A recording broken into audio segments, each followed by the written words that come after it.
আমরা দাঁড়িয়ে রয়েছি আমির চাঁদ শেখ মাস্টারমশাইয়ের বাড়িতে। এই আমির চাঁদ শেখ মহাশয় তিনি একজন teacher, school primary school teacher. তিনি এই মুহূর্তে বিএলওর কাজ সামলাচ্ছেন। তার বাড়িতে এই সমস্ত কাগজ এখানে রয়েছে।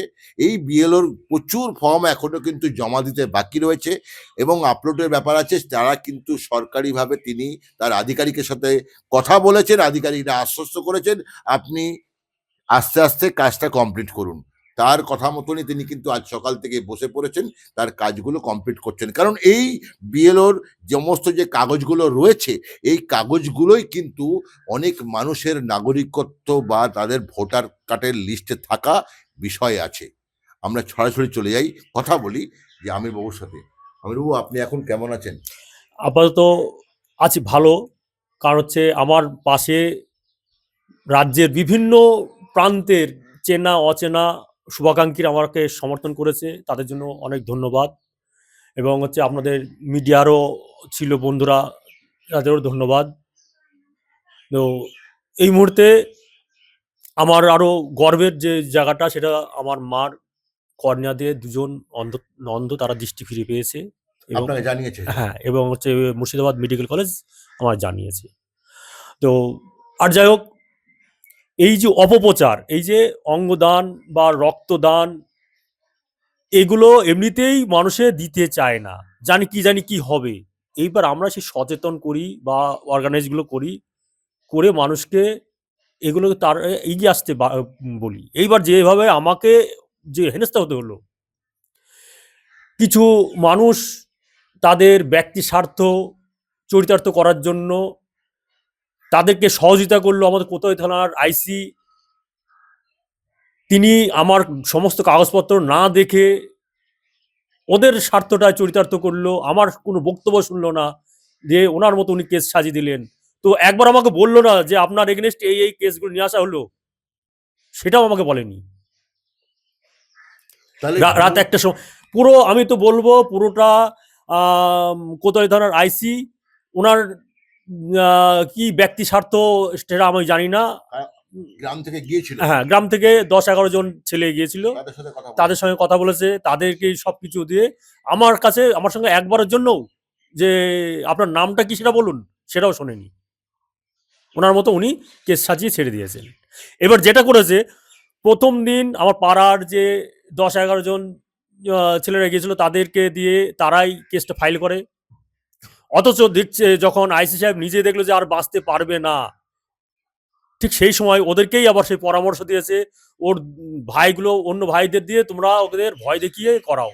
ওদেরকে মারধর করেছে। করার পরে আমার আর দুটো ভাইকে নিয়ে গিয়ে ওরা বলেছে আমরা কিছু জানি না।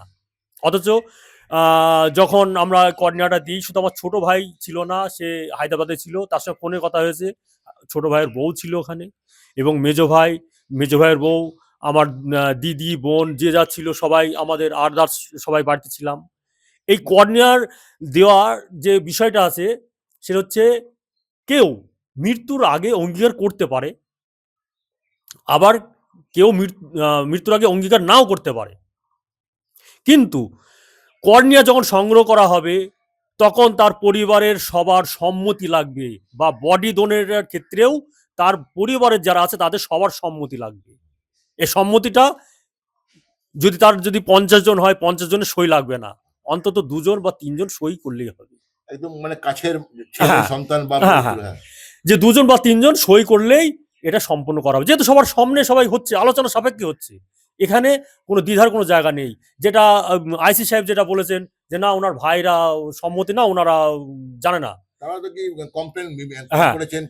ওদেরকে মারধর করেছে, এবার সে তো করবেই, মারধর করে ওদের করিয়েছে। কিন্তু পরে তো আবার দেখা যাচ্ছে আমার ভাই তারাই বলছে যে না, আমরা বিষয়টা বুঝতে পারিনি, আমাদেরকে ভুল বুঝিয়েছে পুলিশ, গ্রামের লোক এবং পুলিশ ভুল বুঝিয়েছে। না, কালকে যখন আপনি রাত্রেবেলা কখন ফিরলেন বাড়িতে? 8:30টার সময় বেরিয়েছি। আপনার সন্তান কোথায়? আমার সন্তান এখন আতঙ্কে রয়েছে। আমার যখন এখানে এটা হয়, আমার সন্তানকে ফরমান মণ্ডল, সে বলছে ওই তোর ছেলে আছে, ধরে ওর চোখটা তুলে নে। এইবার সে এইখানকার পাড়ার ছেলে, এবার পাড়ার ছেলে ফরমান মণ্ডল, আমি নাম ধরে বলছি, মানে আমার ছেলে সে চেনে, সে নাম বলেছে, এবং হচ্ছে বলছে ফরমান মণ্ডল, বলছে ওর ছেলে যাচ্ছে, ধরে ওর চোখ তুলে নে। এইবার সে তখন ওই কাউন্ট না করে সে এখন আমার বাড়িতে আসতে ভয় পাচ্ছে, যে কালকে ফোন করলাম, বলে আমি যাব না, গেলে ওই যে ফরমান মন্ডল সে কালো করে, হ্যাঁ মামার বাড়িতে আছে, ও বলেছে চোখ তুলে নেবে। তাহলে তো বুঝতে এইবার পারছো যে তার যে সন্তান 9 বছরের, সেই বাচ্চা আতঙ্কে এখনো পর্যন্ত বাড়িতে আসছে না, কারণ ফরম্যান মন্ডল বলে নামে সে ভয় দেখিয়েছিল ওই সন্তানকে ধর ওর চোখ তুলে নেব। এই আতঙ্কে ছোট্ট শিশুটাও কিন্তু গ্রামে ফিরছে না। ক্যামেরায় রাজেশের সাথে অনুপ কুমার দাস, জি 24 ঘন্টা। বাংলার আওয়াজ, বাঙালির আবেগ, জি 24 ঘন্টা।